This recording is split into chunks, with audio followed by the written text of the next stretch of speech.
After Tony Stark revealed himself to Harry and Peter, Ultimate Spider-Man took us back over to Peter's place where MJ was trying to tell him that they were going to be late to their kid's birthday party, but Peter was completely fixated on his spider suit and not really paying attention. Once he snapped out of it, MJ asked if him and Uncle Ben could pick up the cake so she could go straight to the party, and after agreeing to do so, Peter's focus shifted back over to his suit, tempted to bring it with him to the party just in case something bad happened. Ultimately, he decided it was best to leave it behind, but while in the process of heading out of the door, he was completely caught off guard when it literally started talking to him. In a moment of absolute and utter confusion, he asked the suit how it was able to do something like this, and according to the suit, it was because it was a perfect replica of his psyche housed in a totally independent and completely adaptable Pico shell. Nonetheless, Peter was short on time and stated that he needed to go, but also that they were definitely going to talk more about this later on. After that, things shifted 3 weeks back into the past when Tony first appeared before them. Again, going back to Peter's suit, Peter asked why his was so different than Harry's, so Tony told him it was because he was special and at the top of the list. But Harry was confused and wanted to know what list he was referring to, so Tony indicated that the guy who built this so-called Grey Society had a database of heroes who were critical to erase from history if his plans were to succeed, and Peter was one of those heroes, so Tony figured it was best to give him a suit integrated with his father's latest and greatest form of technology.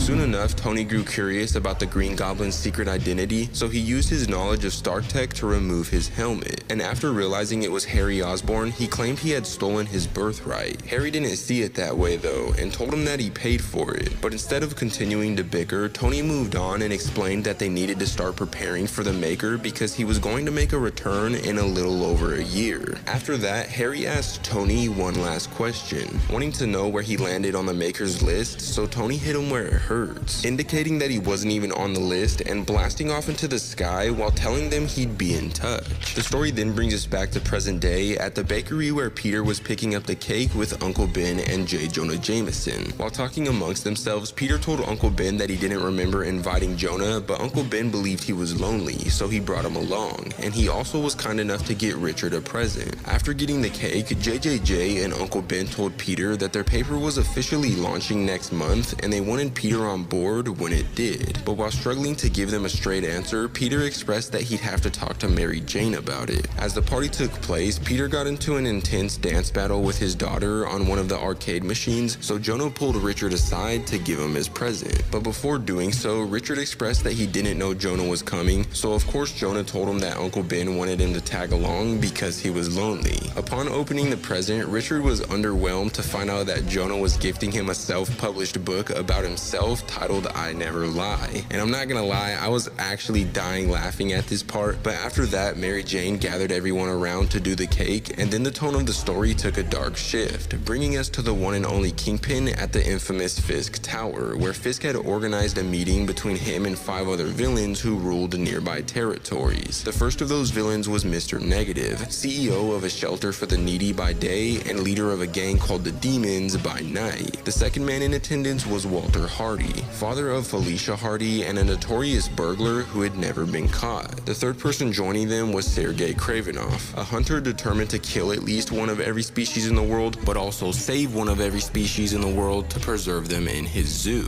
The next guest on their list was Mysterio, someone who they knew nothing about except that his territory was Brooklyn, and the last man to be making an appearance was Mole Man, the oldest of them all and Kingpin's most loyal comrade, who spent his days ruling the underground. Once their meeting began, Kingpin expressed that their city was infested now and handed everyone a folder with pictures and documents about Spider-Man and the Green Goblin. Wanting to know how they were going to solve this new problem, Kravinoff asked whether they were supposed to catch or kill them, and with a smile on his face, Kingpin said he was thinking they could make a game of it. But sadly, that's when this issue comes to an end, but if you want to see what happens next, let me know in the comments down below.